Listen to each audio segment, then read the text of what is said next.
Good afternoon on what is a mild and slightly overcast day.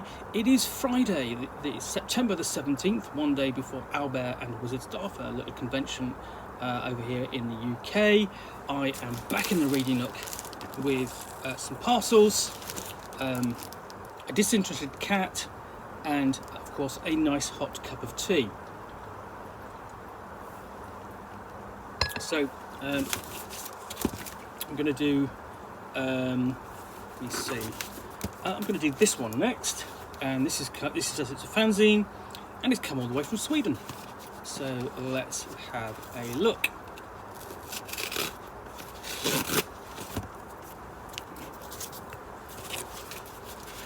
So pulling this out, what I have got is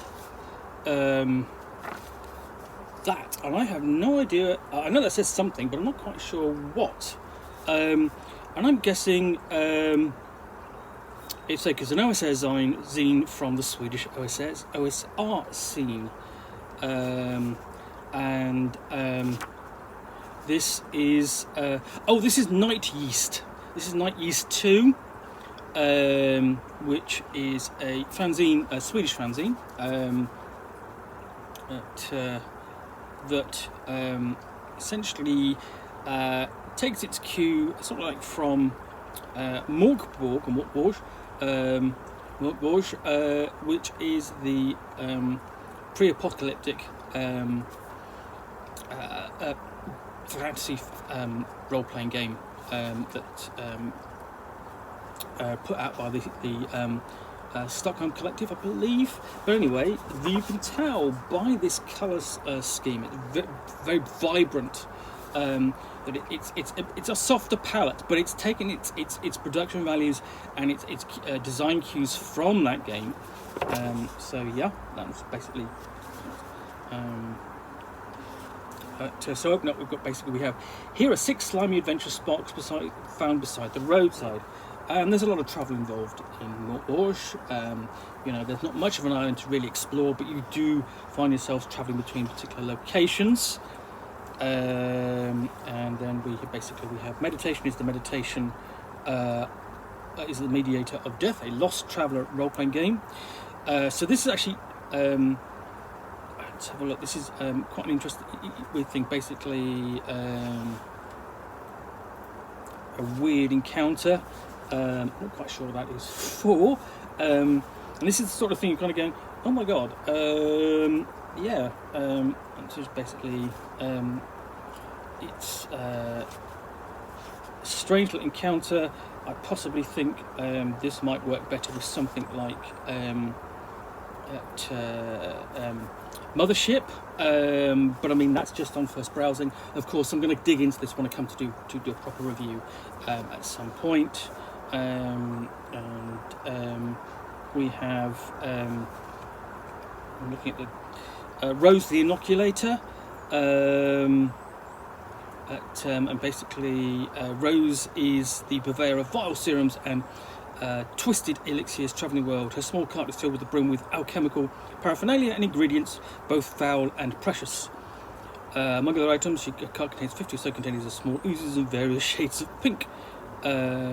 She's basically, her potions include an elixir of visceral hardening, basically, which is thick cherry pink, and you can gain sustenance from consuming metal once you've drunk this potion. And there are 6 there, and then what else? You've got tables for what else can be found on a cart, and the side effects, and presents essentially you've got a table of ideas of her as a foe, and basically quests you might involve her in. So there's a couple of 2 or 3 pages there, and you've got a lot of gaming content out of just one NPC. Then we have an ageless woodless set, which is a micro setting for a romp in a valley lost to memory and giant reptiles, adapted to the rule set of Morgborg, but applicable to other systems with minor adjustments. So you said we've got a mini sand crawl, or a hex crawl there, obviously without the hexes, but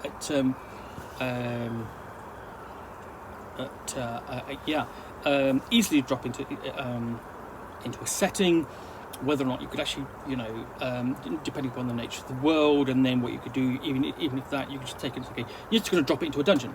I mean, if your campaign it includes that sort of thing, you've got a giant subterranean underworld, then probably perfect edition. So you have tables of living things and landmarks and things found in the dirt and ash, and so on. Basically, you just got to get your players there and explore. Ritual summoning, a Lord of Ooze, complete guide to a ritual. Probably don't recommend you carry that one out. Player character or for real, considering the effects. But again, that is not something, basic Mort Boards is a kind of setting where the player characters are going to do the worst things. And then we come to the Gills. Ooze is an entity crafted by mages and alchemists, driven out by the urge to make life miserable for other people. Oh, lovely. So, yeah. As vile as you would expect for this style of game. And we've got Lair of the Pink Shell Tortoise Dragon. Nice little maps, and then essentially just the descriptions of the areas. And this is quite so far an ooze-heavy issue. And then one of the things is dungeons, of course, basic dungeons are static, and literally, not that they don't change, that they don't move.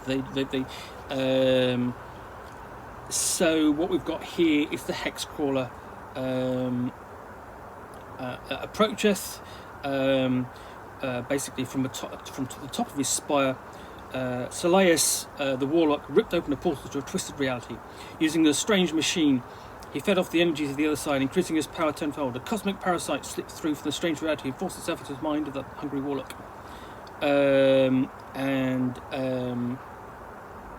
Essentially, the portal remained open, energy seeped in, and basically a hex of the area around the portal got up and started walking. So what you've got is a mobile hex crawl or hex crawler. Now, moving dungeons have been done for 13th Age and its Dragon Empire. So for example, the Stone Thief, where the dungeon itself is mobile and hunting you a bit like Moby Dick. But what we've got here is a mini moving dungeon. So complete with areas down, basically inside, a little bit of a small complex on, and then descriptions. Like quite nice. This thing is basically what you've got is. There's a nice touch is the major map on one page, all the descriptions are there. Basically, and then over the side, essentially, you've got a mini map which you can track the player's progress as you're using the support tables. That's a nice touch. And then got a Blue Fog, an adventure for death in space, which is not something I know, but a science fiction adventure. So again, something you can likely adapt to the role-playing game of your choice. You're looking for a horror role-playing game, and then we have Attack on the Amaranth Table. And this is basically a mini dungeon of sorts that you can drop into your game. Complete strange map, full locations, descriptions, and so on, all the way throughout. And a bestiary and appendix. So included in that, basically, was a monastery. So you've got crazed cannibal monks. And even weirded things like sentient AI rocket-powered sandals. I'm not going to think about how they work. And then block. The idea is the classic fantasy creature in Dungeons and Dragons, non-sentient, just wanders around doing clean-up his digital office cube. And I'm presuming this takes the idea and escalates, gives it sentience, and makes it to a merchant. What has it got for sale? That is a fantastic idea, honestly, because essentially it turns the idea of the child's cube on its head, and then